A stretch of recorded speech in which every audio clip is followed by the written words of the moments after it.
Welcome to episode 8. In today's episode, we're going to be talking all about Chaturanga. And of course, Chaturanga is a very common pose in yoga classes.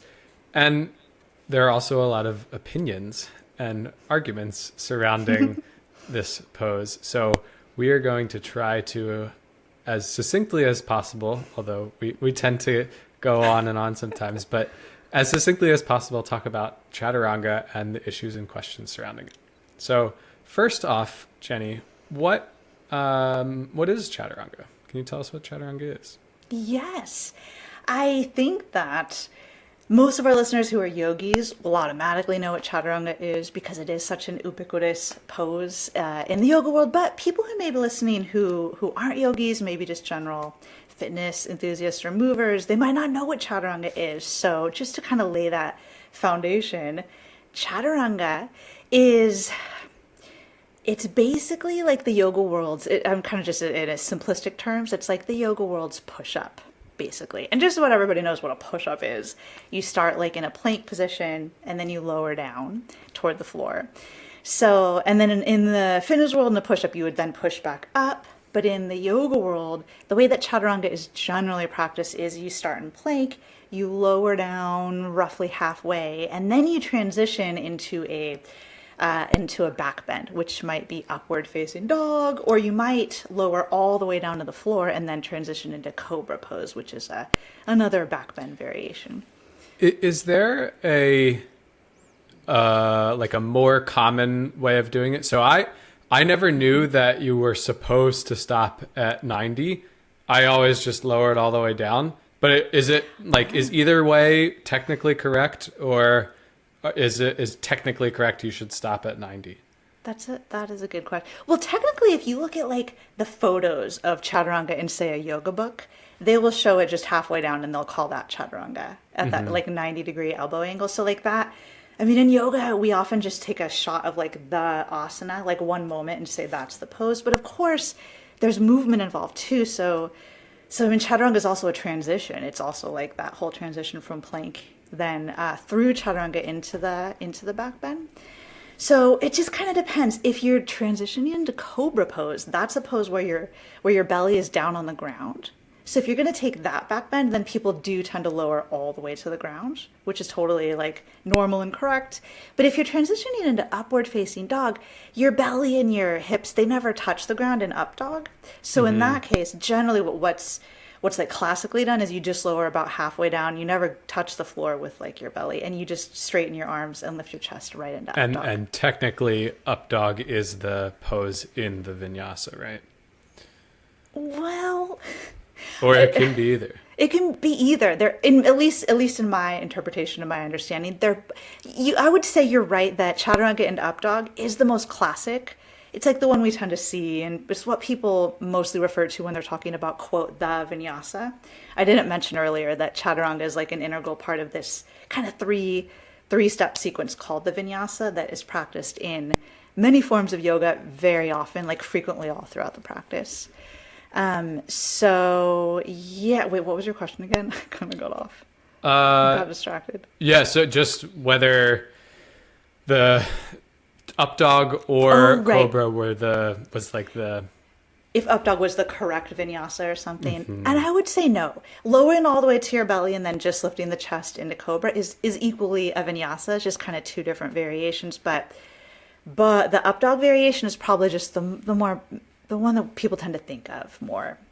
I think some people think of it as stronger too. I think some people would call just go to halfway down and then lift your chest into up dog. They might think of that as like the more, quote, advanced vinyasa variation. Interesting. Although it's not necessarily, but they're kind of harder in different ways, right? Because lowering halfway down and stopping, like you have to have the strength to stop at that 90-degree position, which is kind of the hardest part of that pose, I would say, versus like, oh, okay, I can just lower all the way down. I don't need to have the strength to control that mid position. But if you lower down slowly all the way through that full range, like from plank all the way down, and depending on your strength level, for someone who's super strong, that might not be that challenging, but for many people, lowering all the way down to the floor with control would be hard, I think. So yeah, it kind of depends, right? So we've described Chaturanga, and it's the yoga world's push-up, but how is it different? It's clearly very similar to the push-up, but how is it different? Yeah, so I would say there are a few things, but one of the main things is in a fitness setting when people do push-ups, they lower down and then they lift straight back up. So it's like they start in a plank position, they hold their whole body in plank, and then they just bend at the elbows and lower down. Then they lift back up to plank. So basically in muscle contraction terms, that would be you do the lower down and the lift back up. So you do the eccentric phase, which is that lower, and then the concentric phase, which is the lift back up. So that's like the fitness world's the push-up. But in the yoga world, generally we're only doing the lower down, from plank lowering down into chaturanga. And then if we were to hold it for a while, as you mentioned, then we'd be holding it there. That would be isometric. But in reality, the way most people do chaturanga, we don't tend to hold there. I mean, occasionally a teacher might cue that and make the whole class hold, and it would be really hard. But generally, people just dip into chaturanga and they flow right on through. They don't usually tend to hold. So in the yoga world, we generally just visit chaturanga on that lowering down, because the next pose after that would be the back bend, would be cobra or up dog. So I feel like, do you think that's kind of a significant distinction between the two? Yeah, for sure. They're not having that concentric phase is totally different in terms of the opportunity to develop strength through that range of motion with like only having the one half of the types of contractions, right? Yeah, so it's like only one half of that full phase, but then we do it really frequently. Well, I guess in a gym setting, you might do like 10 push-ups in a row and do that 3 times. So that's also frequent in a but you could do 30 vinyasas over the course of a hour-long practice, right? Yeah, for sure, especially like in vinyasa type practices and in ashtanga influence type practices. One time I counted up the number of vinyasas in a typical ashtanga, like if you were to do the primary series. Yeah. And I think it was like 50 or more. No way. Yeah, which is that's a lot. Other classes, it's far, like that's like I'd say that's the high end if you look at like the range of the amount of chaturangas or vinyasas in a typical class. But yeah, like 50 in the primary series. That's a ton. Ashtanga. I know. I wasn't expecting that. Yeah, if you add it all up, we won't do it right now, but maybe we can do it off audio and then I can show you. But yeah, it's a lot. So you could be doing up to 50 of those, so you want to make sure that you're pretty good at them, right? Yeah, exactly. And maybe, getting the benefits out of them that we might want to be. Yeah, and if you're not so good at them and still have to do 50 of them, I don't even know. True. I don't even know too. And that's kind of, I think, part of what we're gonna address today with like some of these questions and issues surrounding chaturanga. So either way, whether you're doing the concentric phase in a fitness setting where you're doing the push-up or you're doing just the eccentric and the chaturanga, you're still working the muscles of your upper body, specifically your pectoral muscles. That's like the chest muscles. Yep, your deltoids, your shoulders, and your triceps, your elbow extensors, right? Yeah, the back of the upper arms, yeah. Yeah, those are like the main muscles targeted, right? And then, and you're lowering down, so it's kind of like, it's like you're working shoulder flexion, even though like you're lowering into extension, but you're resisting extension, so you're working your shoulder flexors. Well, in the yoga version, you're working shoulder flexors. In potentially a more fitness context where the elbows are not all the way in, it's more horizontal adduction concentrically. Oh, because so actually, I'm glad you brought that up because you asked what some of the differences were between. So this is another important difference, right? Will you tell us about this difference? Yeah, sure. So and I didn't know this. I mean, maybe I sort of knew this when I was first doing yoga, but I didn't know it was like such a thing. So in Chaturanga, your elbows are in. They are tucked by your sides. Like touching your rib cage or really close to that. Yeah, so you're in full shoulder adduction. Right. Elbows hugged in. Yeah, and so I guess saw people do it like that, but I never knew like, this is exactly how you have to do it, because in a fitness setting, you can have your elbows out if you want. So like a classic push-up would either be elbows maybe all the way flared, like maybe not into full 90 degrees Like not of 90 degrees. abduction, but maybe not that far from it.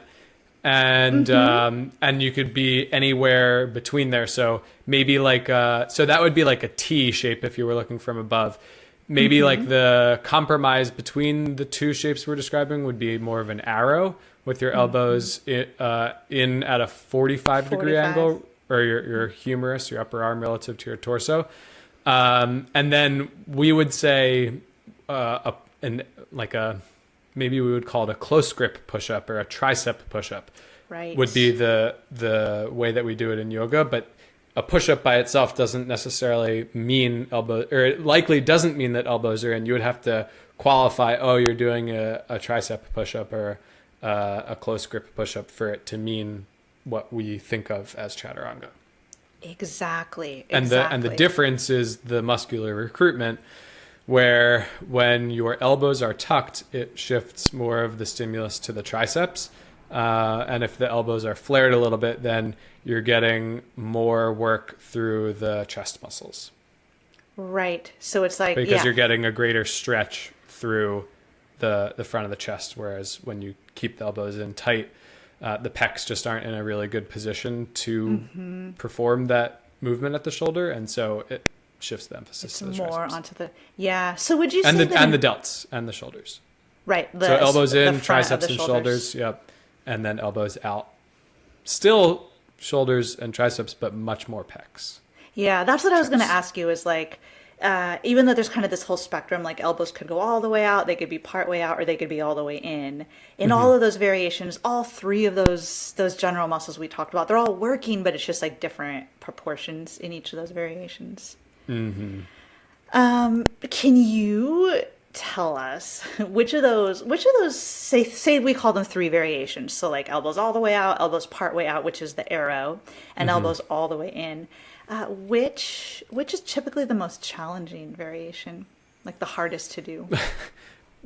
Probably the elbows all the way in is the most challenging, because the pectoral muscles, the chest muscles, are the biggest muscles of those three, chest, shoulders, and triceps. Right. And the pecs, therefore, are the strongest or have the most potential for strength production, or force production. So having the elbows flared out makes the push-up easier,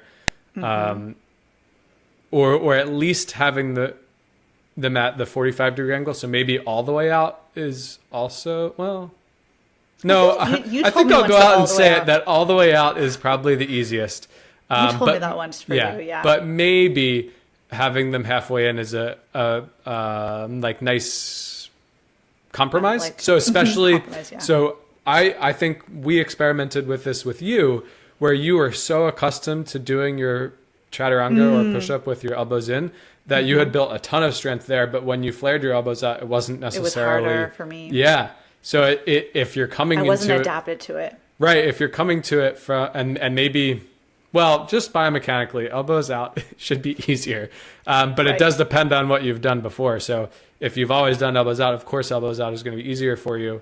If you've always done elbows in might actually be easier for you. But that's technically you're overcoming the biomechanics of the situation, which is that elbows out should be biomechanically advantageous. Right, because they recruit the larger muscles, and those just inherently are going to be able to move more around. Yeah, so like if you, in say a personal training context, had a client and you were teaching them push-ups for like the first time, kind of keeping in mind that in yoga classes, a lot of people come to yoga and this is the first time they've done a lot of this upper body weight bearing and working too. So just kind of similar that way. But if you were teaching a personal training client push-ups for the first time, maybe, I know there are a lot of regressions and we might get to those a little bit later, but let's just talk about just elbow position as far as close in or out. Like, how would you teach them when they're new? I would teach them halfway in between, that compromise between. You would teach them the arrow. Right. I think you get the best of both worlds that way, because I'm not going to say that elbows fully flared out, shoulders in that T is dangerous, but it tends to be, if the push-up is going to cause a problem, that would be the position where it does. Like, front of the shoulder hurts with the elbow all the way flared out. Well, try it with the elbow in at 90, in at 45 in the arrow shape, and sometimes that can alleviate that. So it's if you want to play it super safe with the beginner, then all right, let's take that halfway in between. Right. But you probably wouldn't teach a new person a push-up with their elbows in, because that's hard. That's like a progression, right?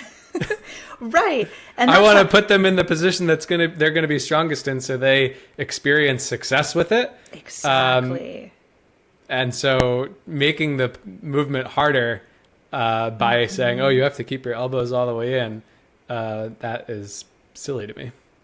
But I know that is that's the norm in yoga. Yeah. That's how all yoga students are. I mean, I'm like painting with a broad brushstroke, but in general, students come to a yoga class and that's how they're taught to do chaturanga, is with the elbows in.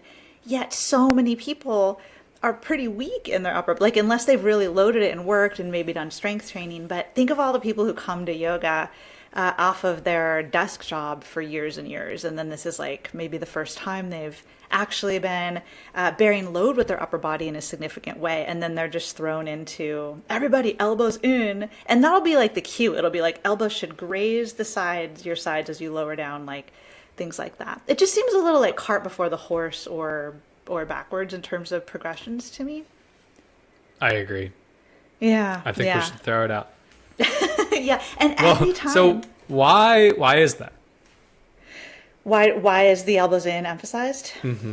I think that one reason is simply just that's the way it's pictured in the yoga books, and that's the way that we're taught in the yoga world. This is the pose, and there are all these aesthetic ideals because that get layered nice. on.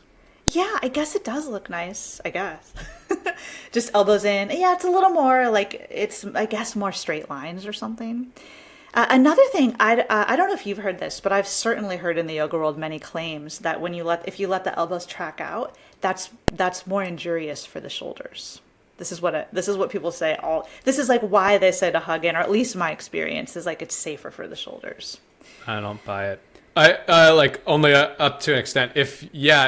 Like I said, if you're going all the way out to 90 degrees, then I have encountered people for whom that position is provocative. But just letting the elbows go out a little, or up to 45 or 60 degrees, like those are all good positions to me. Yeah. Right. And if you just kind of think about everyday life, if you're like pushing something with your arms and you're not really thinking about it, like what angle, where are your elbows in relation, right? If you're gonna go pick a fight with the school bully, you're not gonna hug your elbows nice in analogy. To push the person, right? You're gonna you wouldn't, that would be so like just out. layering on this weird ideal, like hug in and push forward. Like if you're gonna fight a bully, like it'd be better to just, I mean, naturally it seems like most people would have their elbows out a bit, right? For sure, because naturally you're stronger there.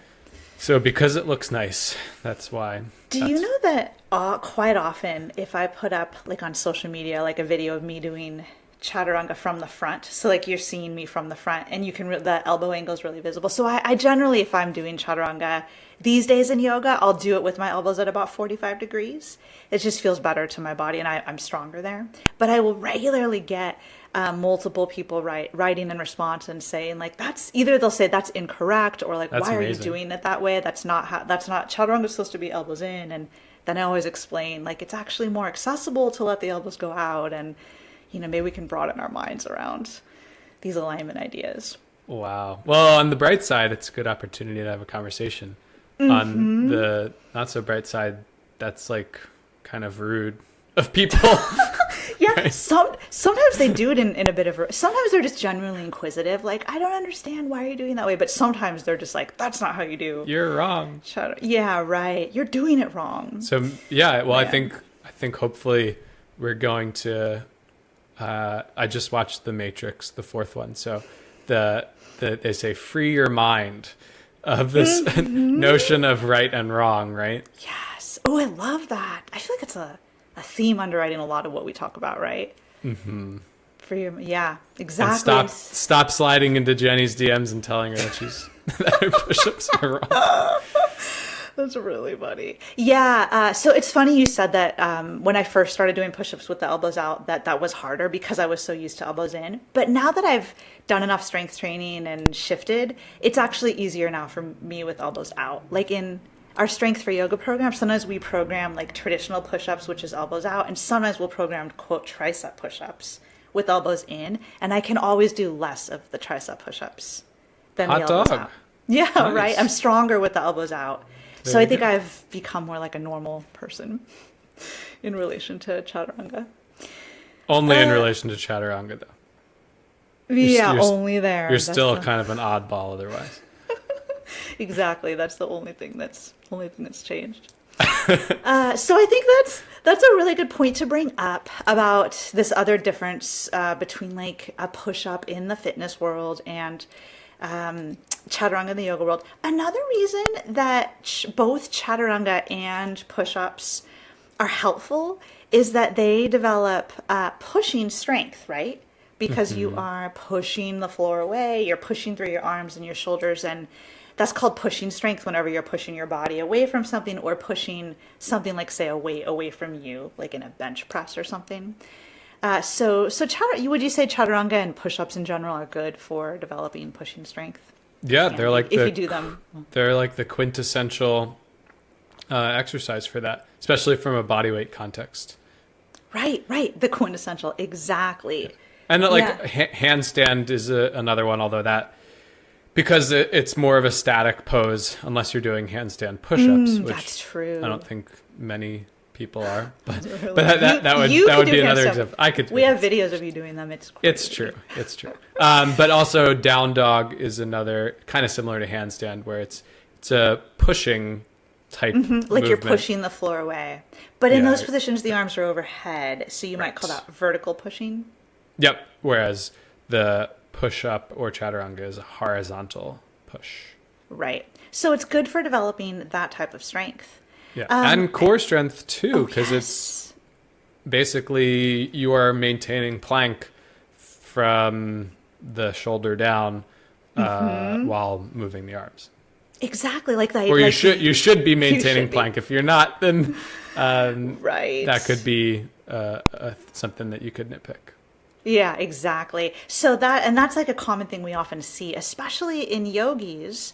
I've noticed. I mean, I think this is everyone who starts like the push-up movement pattern, but especially in the yoga world, a very common thing we'll see is like they'll start in plank, but as soon as they bend their elbows to start to lower toward chaturanga, they lose that like solid plank alignment. Like something changes in their alignment.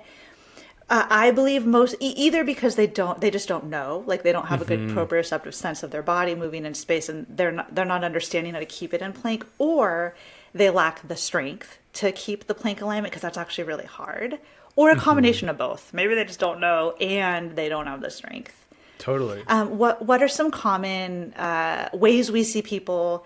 I want to say misalignment. I don't love that word, but whatever. Just like what are some common misalignments we see when people do chaturanga in the yoga world that kind of reflect this? So it could be that, like you said, their lower back is arching, or So their hips stick up in the air, kind of like their tail sticks up.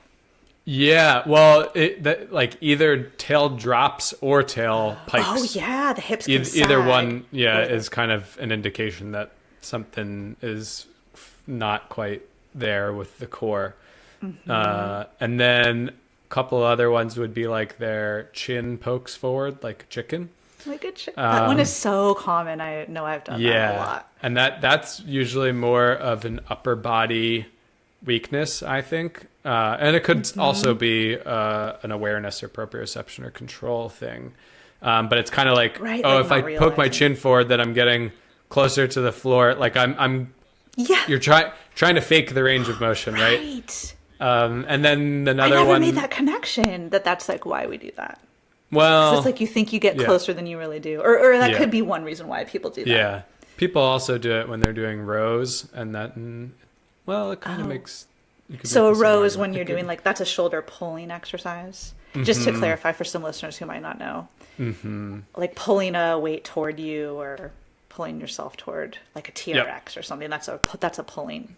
Exactly. So that chin poking thing is common with Happens both there of those. too. And Interesting. then maybe another one would be like the shoulder kind of tipping forward. Um, so that usually So kind of like happens. rolling forward.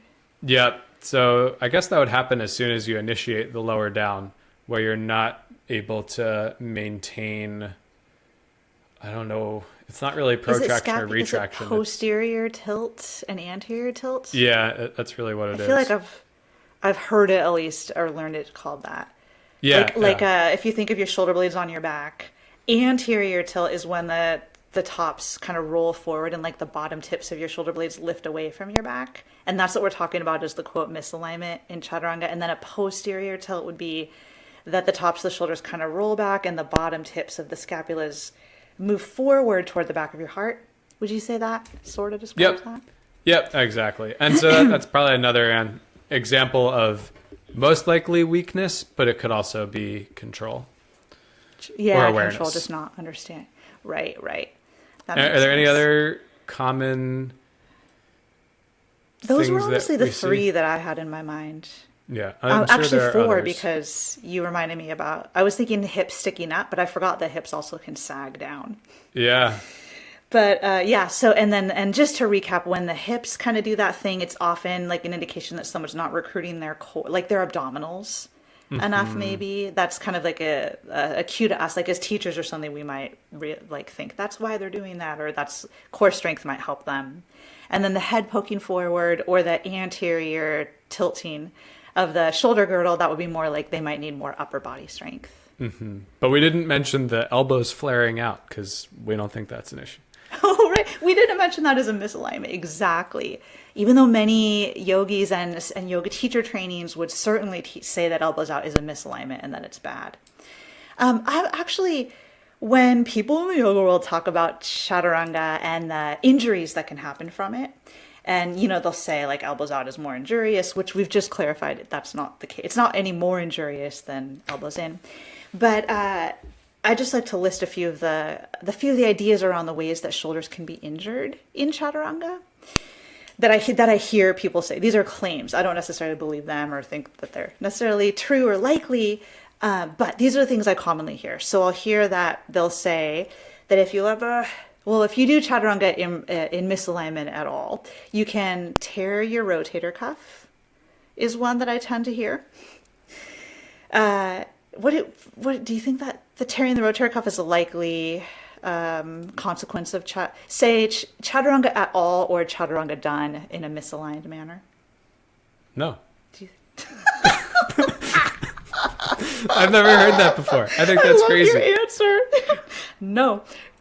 You think that's great? I do too. I didn't. I have to be like totally transparent. I would hear these claims and I would totally say these claims. There's an old workshop I used to have that I've now taken down off my website, but it was Oh, called snap. the Complete Guide to the Vinyasa of Yoga. And in that I think, yeah, I did say that. I said that like if you do the vinyasa wrong, you can tear your rotator cuff. Can you say why you think that that's crazy?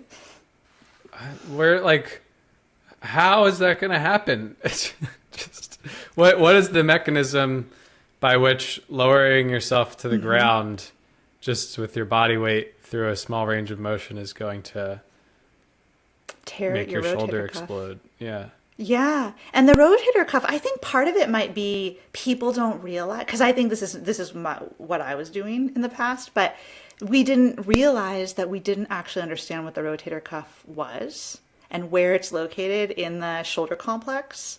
And I mean, the rotator cuff is like this group of four muscles that runs from the shoulder blade to the head of the humerus, and it doesn't cross areas that are really loaded with significant force as you lower down, Maybe with the exception of no, I guess the biceps tendon isn't even That's not the right. rotator cuff. Right. Right, because yeah, I had mentioned to you that I feel like the rotator cuff claim, I can see that it doesn't make sense, and I wish people would stop saying that. But that I do see how the long head of the biceps. So the biceps are these. It's a muscle on the front of your upper arm, kind of like opposite the triceps, and it has two heads, a short head and a long head, and the long head runs right along the front of the head of the humerus, which that's your upper arm bone. So that long head of the biceps, it attaches like on the top of the shoulder socket on the shoulder blade. So if you sort of picture, it's basically just on the front of the shoulder. So you could picture as you're lowering down, that is placing some load on that structure, right? Yeah, although the mechanism that gets injured more frequently is in overhead athletes. And so what I mean by that is athletes who are spending a lot of time with their arm in shoulder flexion or swimmers? Arm overhead. So swimming, people argue about whether swimming is a true overhead sport. I consider it one, but volleyball players, I feel like you're tennis an players, expert. baseball pitchers. Well, it's like, well, how much? I don't know what the exact definition they're going by when they say that it's not an overhead sport. Maybe the fact that you're like circumducting the shoulder and you're not spending significant time like continuously in that overhead position, or maybe because you're prone and so your arm's not like the buoyancy of the water. I don't know.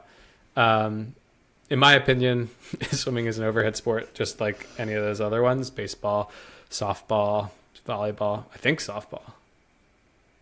Anyway, the point is that when the shoulder is in that overhead position, that can irritate, or like repeatedly with high forces, high velocity, that could potentially be one reason why those athletes experience shoulder problems like biceps tendinopathy.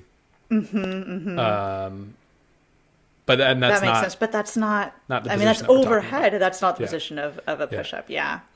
I feel like the general public, including myself in the past, like the rotator cuff is maybe the one problem that like a rotator cuff tear is the one problem that just general public tends to hear about when we think of the shoulder. And I think that people often, they're just like, okay, the rotator cuff, that's the thing that gets injured. They don't really necessarily know what it is or where it is or how it works. And sometimes they don't even know rotator cuff, that's actually the term. They'll call it rotary cuff or something. Like I've heard these other, they're just totally fine. Yeah, they just don't know. And that was me in the past as well too. But I just think maybe people in the yoga world, they know that the rotator cuff is at least talked about as injured in general. So then when they hear these warnings about chaturanga tearing your rotator cuff, they're just like, oh, that makes sense. Like 1 + 1 = 2. And then they repeat it or they believe it. And that's not great either. We don't want to believe these unlikely claims about our body because we know that things like pain have psychosocial influences. So if we're taught that this is dangerous, that potentially could create some sort of feedback loop that may encourage us to actually feel pain when we may not actually be doing damage. I guess I'm open to being proven wrong if there is evidence of yogis tearing their rotator cuffs from chaturanga. Please feel free to send it our way. And I can appreciate that your shoulder could hurt if you're doing 50 vinyasas over the course of especially Ashtanga practice, and you're not prepared and you're potentially exhibiting some of those things that we did identify as being not the best ways of performing that movement. Right. That's a good point. It's not to say that people can't have shoulder pain. Right. Like, it's not to say that at all. Of course people can have shoulder pain. But if we're just talking about mechanisms of actual tissue damage, it doesn't seem very likely that tearing your rotator cuff would happen in chaturanga. Right. So the rotator cuff tear, another just really common, this is just a very vague description that I don't even know what it means, but I think a lot of listeners will relate to having heard the claim that chaturanga is a shoulder shredder. A shoulder like shredder. The shredder in Ninja Turtles? Who's the shredder? What is he was a bad guy in one of the movies, but that analogy is lost really on you. Funny. So. I know who the Teenage Mutant Ninja Turtles are, but I haven't seen the movie. The Shredder. I bet some of our listeners will know. He was a bad guy, so right. So shredding his shoulders just like would push-ups. be bad. Yeah. You get it. Chaturanga's a bad guy. When you said just like when you were making that comparison, I thought you were going to say like the shredder in an office. Oh, like shredding papers through a shredder, like shredding your rotator machine. cuff. Yeah, like shredding. Like that was always in my when people said shred it, I was picturing like a shredded cloth or something that was like in tatters. I hope you're not putting cloths through those office paper shredders. I've never done that before. Now I kind of want to try. But when people say that, So and that's seriously, kind of a vague. I can't count the number of times I've heard that in the yoga world, that Chaturanga is a shoulder shredder. I don't think that's a very helpful thing to say. Again, for those psychosocial reasons, like if we plant that image in our mind, like that can be potentially if we're imagining that the tissues in our shoulder are literally being shredded or turned into tatters because we're doing some horizontal pushing. I don't quite see how that could happen. Do you? No, I think that's crazy. I would never say that. I love except in your jest. bluntness. I would never say. So that's good. So hopefully this helps get some message out there that just, it's not necessarily helpful to make claims like this, especially unsubstantiated ones. But of course, that doesn't deny the fact that people and anybody with a body can experience pain. So we can still have pain. And we might feel the pain in Chaturanga, in which case we might modify or back off or, temporarily do something different or do it a different way until that pain dies down. So none of that is to say people can't have pain in Chaturanga, but we just want to think about like what's likely.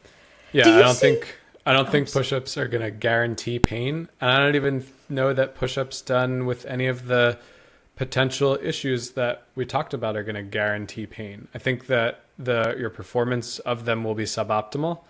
I think that maybe the one where your shoulder is tipping forward, that anterior yeah, that could put some stress through some of the tissues that you're not really wanting to stress. But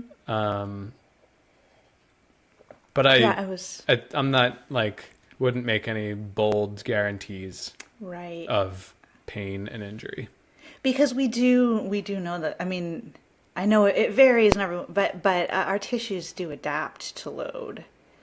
So even if we're practicing like a suboptimal Chaturanga, even if we're sticking our hips up or something, if we do that over time, to me it seems like we would adapt to those loads. And one thing that I know you and I have talked about before is that when people are practicing Chaturanga in these, again, quote, like suboptimal or wrong ways of just the ones we mentioned, like head poking forward, hip sticking up, or the shoulder anterior tilt, that's often an indication that someone is lacking the strength to do the pose the way that it's supposed to be done, where you actually just core is on and upper body is strong and you just lower that plank straight down and straight back up. So it seems like if we want people to do the pose, quote, right, like without those, maybe compensations is a word. I don't know if that's the best word either, but if we want them to do it in that true plank manner, they really need to build strength. Like that seems to be like maybe an underlying factor is like lack of strength.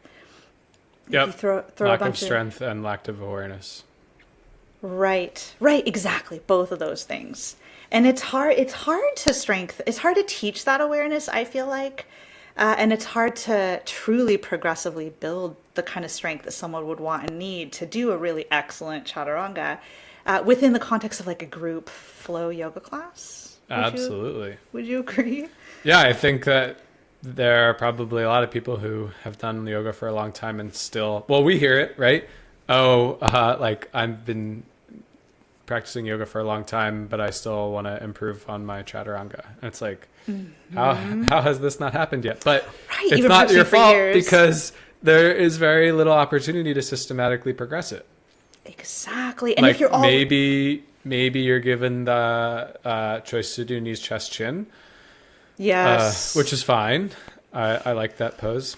I personally like that pose, and I've been trying to convince Jenni that it's a good one. But what are you talking about? I do think I didn't used to think it was a good pose, but I do think it's a good pose now. In fact, we have a video. Were you going to say that? Were you not going to say that? There's a YouTube video called "Is Knees, Chest, Chin a Good Prep for Chaturanga?" I made that. That video is just me, but like I totally talked to you about it and got your input on it, and we'll link that in the show notes because that actually plays into a lot of what we're talking about today. Yeah, and you also, I was going to say, you have a class in your online library where knees, chest, chin is part of the vinyasa. Yes. I think I've probably mentioned the class on this podcast before, but it's called the whole body because back it's like flow. It's one of your favorite. It's called whole body I just back flow. I like to take it all the time. I'm working on memorizing it, but I'm not quite there yet. Oh my god! I did I've done it. transcribe it. I haven't told you that. Wait, So you I wrote transcribed it that down. class? Yeah, so I could do it if I didn't have the The video recording handy. or what? Yeah. You wrote It's- down like the sequence? Yeah, not to get too off track. Yes. But it's better when I'm listening to you. I don't like Like just ideally like, out dally. of your head. It takes me like 45 minutes to do it from my written notes, but I think yours is like 36. It's like 30 minutes. Yeah. You just yeah. like boom, boom, boom, one thing to the next. But I like to linger. Right. I kind of know that about you in your practice. I get that. But I'm honored that you like that practice so much. Whole body back bend flow. And what's relevant about that for this conversation is that I did knees, chest, chin. Maybe we should just take a quick step back. Knees, chest, chin for listeners who don't know, because they might not know. That's a pretty common pose in yoga where you basically start in a knees down plank pose. It's like a kneeling plank, and then you take your chest and your chin to the floor, to touch the floor. So your knees, your chest, and your chin are touching the floor. And in order to do that, you have to arch your spine, and it's like spinal extension. It's a back bend, and then you're arching your neck as well, if you could kind of picture that. So that's knees, chest, chin. And then generally people move into cobra pose, which I mentioned earlier. That's that belly down back bend. Generally people move into cobra after knees, chest, chin. And that's a very classic pose in the yoga world, and it's also very common in the yoga world that yoga teachers will say knees, chest, chin is the what do we say, like the alternative to chaturanga, yeah. If you're not strong enough Yeah. to do chaturanga, you do knees, chest, chin. That's like super common in the yoga world. So it's like do knees, chest, chin, that'll make you strong in order to do chaturanga. But do you think that that's very likely? Well, it's a good substitution in the moment, I think, and you can do it under control and build some strength there. I think that if you, for a year, let's say you just started yoga and for a year you practice knees, chest, chin as the part of your vinyasa in place of chaturanga. I don't know that if you said, okay, today I've been practicing knees, chest, chin for a year, now I'm going to do my chaturanga like the full length in the plank. Right. Mm-hmm. I don't know that just magically you're going to get there. I think they're still kind of far away. Yeah. Well, I think what we talked about before was that because knees, chest, chin is this innate back bend, you're in all this spinal extension. Therefore, you're not really strengthening your core in the way that it needs to be strong for plank and chaturanga. Right. So you might be able to, especially if you did a ton of knees, chest, chin, you might be able to develop some upper body strength or at least endurance. But the core component is you're missing out on it, or you're doing something different, right? You're in a back bend, right. You're not engaging your anterior core. So then if you tried to take that into your chaturanga, you haven't practiced that. Exactly. So in that YouTube video that again we'll link in the show notes, I talk about all of like those factors, and that knees, chest, chin. Maybe it could belong in like a multi-step progression toward chaturanga. Yeah. But it might be like the very beginning where it's just for some upper body strength. But then you'd want to move toward poses and shapes that look more similar to chaturanga because of specificity. So then like maybe a kneeling plank where you're not in that arched position. Yeah. So, I know what I was going to say, which was just that but if we want to flip the script a little bit about knees, chest, chin, I think the reason that it's often fear mongered. And I know I said it's very common pose in the yoga world, and it is, but it's also commonly talked down about or fear mongered about as injurious. Like it's taught, and I used to teach this because it's what I was taught, that being in all that extension just isn't good for the neck or the back, and it's just like, why would we do knees, chest, chin? So doesn't make any sense, right? Because we have back bends that we don't fearmonger about. It's so true. We don't, but for some reason we fearmonger about it, and I used to in knees, chest, chin. So it used to. I remember saying, and I can admit to this stuff because I don't believe these things anymore, but I remember saying that like teachers who just kind of understand injury, they don't teach knees, chest, chin. Like I'm embarrassed that I said. I know. I apologize for just having said that a long time ago. But anyway, so I didn't Good used for to you teach for owning it. up to it. Yeah, thank you. So in talking to you, I was telling you about knees, chest, chin, and like the bad rap it gets in the yoga world. And by this time, I don't share those beliefs that I used to anymore. But I also still wasn't really teaching it on a regular basis. It's just because it hasn't been in my rhythm. And you were like, why don't you create a class for your online class library that incorporates knees, chest, chin? And there was like a big light bulb for me, and I was like, whoa. And so what we talked about was that knees, chest, chin actually could be a really advantageous pose to practice if you were prepping for back bends, precisely because it's a back bend. It's like a moving back bend. And so that's why that class that we were talking about, whole body back bend flow, it's about it's about back bends. And that's why I incorporated knees, chest, chin intentionally in there, because I wanted to prep us for back bends. So there you go. So clever. Right, I know. Thanks to you. So back to what you mentioned in passing. Knees, chest, chin might be a fine level 1. Level 2, you would keep the knees down, but now you're going to plank from your knees to your shoulders. So it's a kneeling push-up or a kneeling chaturanga. And I think people maybe think that they're doing that, but they don't realize that they really have to get their hips through into full hip extension and like lock that in through ab engagement and glute engagement. And that is what's going to transfer better to then going from the feet to the full plank to the full chaturanga. My impression is that in the fitness world, kneeling push-ups are often looked down upon. So we have it in yoga, but we have it in fitness too. Kneeling push-ups are often looked down on, and I'll see like big red X's, like don't do kneeling push-ups, like they're supposed to be bad. Why are they supposed to be bad?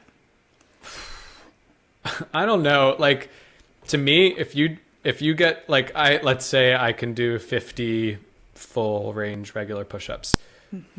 If I were to do 50 kneeling push-ups, they would be not as hard as 50 full push-ups, but still pretty freaking hard. Yeah, that'd still be hard, yeah. And I think the problem is that because people tend to do the kneeling push-up incorrectly by pushing their hips way up into there into a pike, that's why they get talked down, like talk smack and like, oh, don't do kneeling push-ups.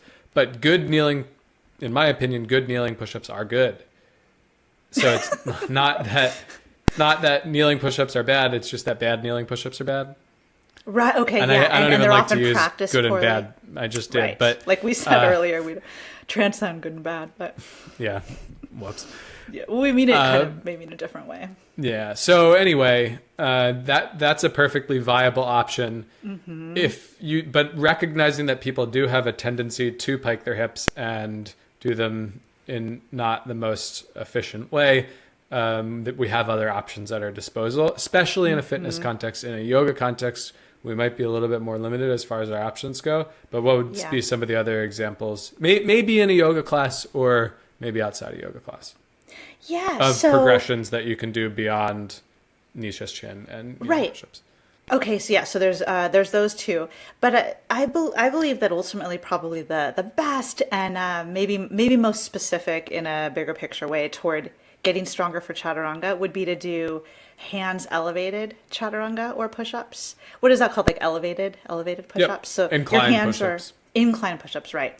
Your hands are on a higher surface. So basically, the truth is, and something that I meant to say way back in the beginning of this conversation, is that to do full chaturanga with your hands on the floor and your knees up, so like full chaturanga, it's actually really, really hard. That honestly takes a lot of strength. And I've also noticed, and I think this is true, but males tend to naturally be stronger in their upper body, and they're actually, maybe it's not as hard for them, but for many females who tend to be less strong in the upper body, just doing a real solid skillful chaturanga, that's hard.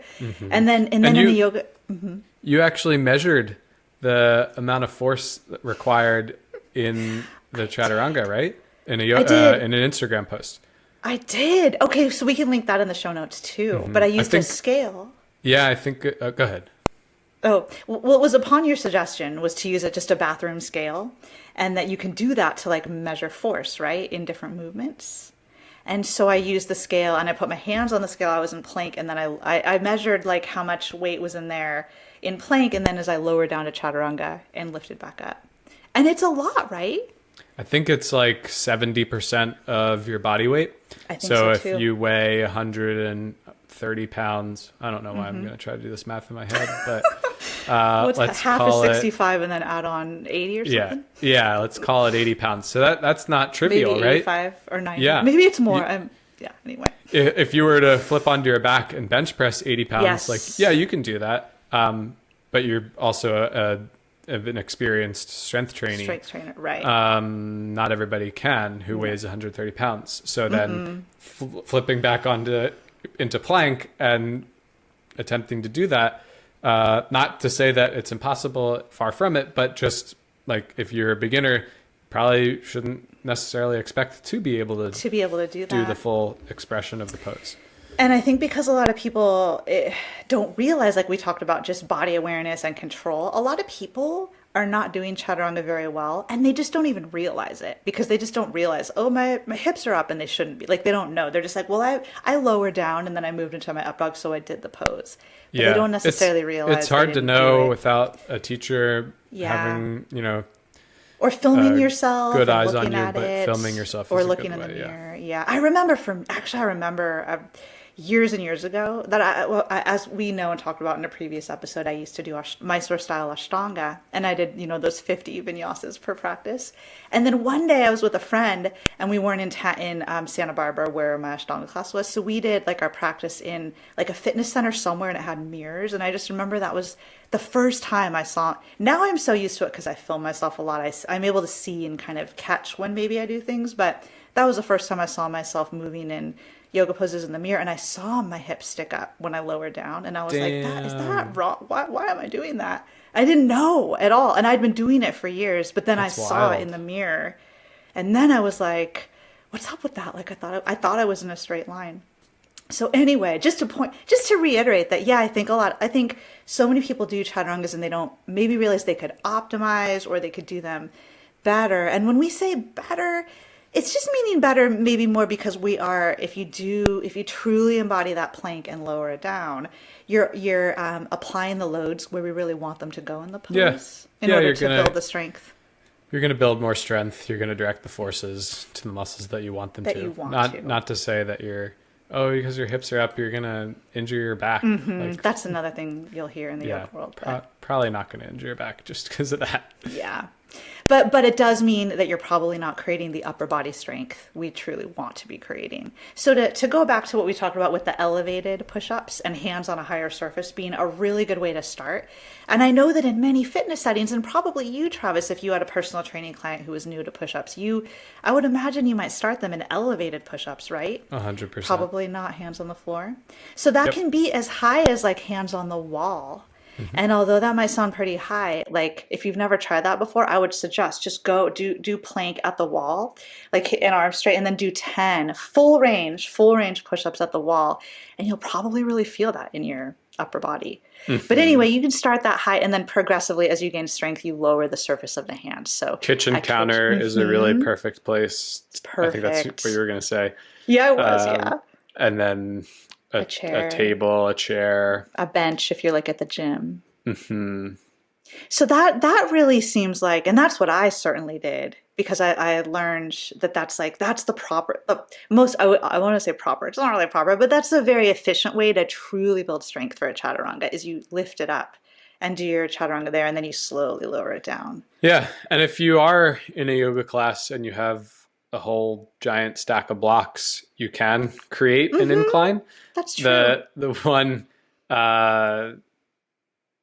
kind of funny part though is that if you stack blocks under each hand and then you lower down, you can actually lower deeper than you would if your hands were on the floor, like chest relative to hands, which is actually, we would call that like a deficit push-up. That's a progression, right? Yeah. So you just have to be mindful. You just have to not go that low. Yeah. But blocks help. But again, in like a busy yoga class. Where are you going to find 6 or 8 blocks to do that? But many yoga studios have yoga chairs, like these folding metal chairs, especially like in Iyengar type studios. So you could bring chairs in, and then people could put their hands up on the chair seat. Yeah, and another viable approach, I think equally viable or just different from the incline push-up, is to do a reduced range of motion. Oh, yeah. So in that case, you might be able to find, let's say, 3 yoga blocks that you're going to stack and put them underneath your chest. And that's going to block you from going to the full range, like whatever you're defining as full range, whether it's humerus parallel to the floor or deeper. But then you can progress your range of motion. So just work through the range of motion that you are able to control with a nice long plank, and then gradually remove a block or change an orientation of a block to get lower and lower. And what that's nice is that you're actually working the plank just as you normally would. Right, like hands are on the floor. Yeah, your relationship to gravity is the same. You're just moving through a smaller range of motion. So you could do those approaches in tandem. So one day you're doing incline push-ups, you could do kneeling push-ups, you could do incline push-ups, and you could do reduced range of motion push-ups. And those are all simultaneously, great. And they're all going to get you stronger in different ways. They're going to help you build strength, and through your upper body and through your core. Exactly. And those are things that could be done in a yoga context, although not necessarily, like it's not necessarily realistic in every like busy full yoga studio classes. They don't always have all those props. But it's conceivable that that could be done in a yoga context. However, another way that yogis could build strength to get them stronger in horizontal pushing and to help their chaturanga might be to do some strengthening off the yoga mat, right, Travis? Yeah, I'm an advocate. So yeah, if it doesn't logistically, if it's not going to work to introduce those progressions within the context of your mat practice, then taking that idea off the mat and doing some strength training, either with those progressions that we mentioned, or there are lots of other strength training exercises that can work similar muscle groups or the same muscle groups, like a chest press or a bench press, or even if you're at a gym, a machine chest press. And then even exercises where you're isolating those muscles. So the chest press would be what we call a compound or multi-joint movement, which is the same as a push-up.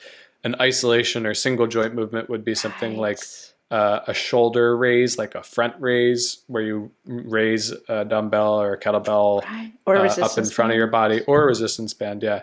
And then you could do lateral raises out to the side for your shoulders. You could do tricep extensions or tricep kickbacks to work on the triceps. You could do pectoral flies or chest flies, which are working the shoulders in a similar motion to a Y or like an elbows out push-up. So lots and lots of options that are maybe the best part about those is that they're really scalable when you're using external resistance, because you can just pick the weight that you can do right now. You don't have to change your orientation of your body to gravity or like do any of those sorts of things. You would just pick, okay, I can use 5-pound dumbbells for this exercise. I can use 8s, 10s, 12s, whatever. That totally makes sense. So you can kind of tailor them more to your current strength level, and it might be more effective that way, like in the long term. Yeah, it's really easy to track your progress over time and try to beat whatever you did the last time to show yourself, to make gains and to make them systematically. Right. And I think all those exercises that you just mentioned, we include in our Strength for Yoga program, right? The chest fly, we made a substitute for that in Strength for. Do you remember? It's the pec slide on a blanket, which is I love that exercise. We made that one up. We innovated. Yeah, we did. It's a Strength for Yoga original. But yeah, so we include not necessarily all those exercises at one time, but we will pick a couple or however many to sprinkle into our overarching Strength for Yoga programs with these themes that change every month. And the whole idea is to empower yogis to build strength in their bodies to then support their yoga practice, because as we have mentioned, it's really hard to progressively build strength in an effective and long-term manner within the context of a body weight yoga practice on the yoga mat. So we like to kind of set up this great and empowering separate modality that people can take on and do to supplement and help enrich not only their yoga practice, but of course, just all the other benefits strength training has for your body, for your health and wellness, and for your life. And what's our upcoming monthly theme, Travis, for Strength for Yoga that's coming up soon? I believe it's push-ups. Isn't it? So every month we have a different theme and it rotates month to month, and it'll be like either an asana, a yoga pose theme, or a strength theme.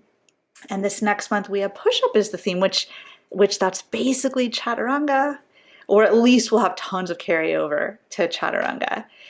So that's coming up, right? Yes, very excited. I know, I'm really excited too. I think it's great programming. So any listeners who are maybe kind of resonating with like what we've been talking about Chaturanga, and maybe reflecting and realizing, I've been doing a bunch of Chaturangas, but maybe I haven't been getting the most out of the actual strengthening I could be doing, or maybe I could strengthen otherwise, and then suddenly Chaturanga on the mat would be no big deal, which has been what I've experienced and I love. Then, Yeah, so you that's know, it's the idea of like if you build strength, then some of the stronger poses can become more easeful on the mat, and you're better able to stay in the flow of what you were doing, or not have to over effort on poses that aren't really intended to be like super strong, but they happen to be, like right. chaturanga. Exactly. Chaturanga is a great example of that. Can we rapid fire three more alignment things that I think would be worthwhile to cover, and Yeah, then I we know can we sign don't, off? and I do. Yeah, I know we want to sign off, but okay, let's make it really rapid. Okay, we So meant to cover some just of these extra alignment so arguments, right? one of them is just the idea that you should stop at 90 versus going all the way down, and we danced around that. But I think Right, but we that haven't talked about it head yeah, on. I think that some people would say, oh, not like 90 degrees is where you're supposed to stop. Meaning 90 degrees at the elbow, or just a Yeah, halfway down lower, right? Like not going yeah. all the way down. And they might say that it's injurious to go They deeper, do and say it's that. They for just sure say it's that. just not, as long as you have the strength to control that deeper range of motion. Right, exactly. So yeah, we're just rapid firing, so I guess we won't talk a lot about it. But yeah, like that whole the 90 degree, that's an aesthetic ideal that's just being like applied to the body, but biomechanically, there's nothing special about the 90-degree angle. Yeah. And someone Well, I can guess do a guess we could have a whole podcast on that, I know, because maybe we should. there That's are a whole people out there. Anyway, yeah. next So up, so yeah. number What two of else? three is shifting forward onto the toes. So that they say, as you're like from your plank, shift forward onto Onto your the toes toes and to then get lower your down. yeah. What do you To think of get that? it's probably I think that's it's not necessary. It's taught often in the yoga world that in order to lower to chaturanga first you shift forward, but actually doing so makes the pose harder for the upper Yeah, I body. think that's crazy. Yeah, I don't think it's injurious, but it's like if you really Oh want no, to it's fine, right, but it's like hard. I love Why how would you many do times that? you've said you think something's crazy in this conversation. Why would you do that? I don't even know, because you know why? I think it's because of the 90-degree angle thing. If you shift forward, you're more likely to get It the 90-degree at the elbow than and if the you lower wrist. straight down. Yeah, and the wrist. Exactly, both of That's those. it. So it's Yeah. aesthetic. So We it want looks to talk more nice. about this, but we don't have time. But shifting forward is not necessary. And it might be better for a lot of people's strength levels to not shift forward, right? Yeah. There's a YouTube video that I made exactly on this, that again I made in consultation with you. So we'll link that in the show notes. I think it's called Should We Shift Forward Onto the Toes in Chaturanga. So we'll put that in the show notes. Was there a Yeah. third one? And yeah, last but not least, protraction and retraction of the shoulder blades. Yeah. So what do they say? Oh What my are gosh, I've what heard are it the both ways. okay. I've heard it taught that in Chaturanga we should retract, but really actively, like really squeeze the shoulder blades. Then I've heard in Chaturanga we should protract the whole time, and you'll start in Wow. plank and you'll protract, like puff that Well, that's protract means to confusing. broaden the shoulder blades, and then you don't let them retract as you lower down. I know, right? Isn't that confusing? So I hear strong opinions about both. What do you think about shoulder I blades? think that you should let the shoulder blades do what they naturally do, which is to retract on the way down, and you don't have to think about it. It'll just happen Right. in most cases. And maybe if it's not, then you can think about it. I've never seen a situation where they don't retract. And then if you're Yeah. doing the push-up in the concentric situation, then you would protract, but it usually happens in Naturally. conjunction with the movement of the upper arm. Right, like as the shoulder moves into flexion, it seems like the shoulder blades naturally broaden and protract, and as the shoulder Yeah. moves into extension, If they you're retract. really interested in working the protractors like the serratus anterior, you can do what's called a push-up plus, where you go to the top of the push-up and then further protract. But that's like a supplemental thing on top of Right, the right. regular push-up. But good point. So just let them do what they do, which is they're gonna retract and they move through a full range of motion on the way down and on the way up, and we don't need to freeze them or override what the nervous system would naturally do with them. We don't need to micromanage it, maybe. Yeah, I like that. Cool. That's not crazy.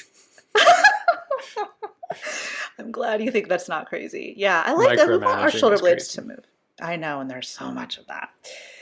So I think that was. Thank you so much for thinking of the idea of rapid firing, because I was like, oh, we're not getting to these, and I wanted to, but I knew that was going to make this podcast like 2 hours. So, so we can probably. What do you think? Can we wrap up our Chaturanga I think so. conversation? Okay, cool. Thank you so much for sharing all of your awesome knowledge and insight on the topic of Chaturanga. Right back at you.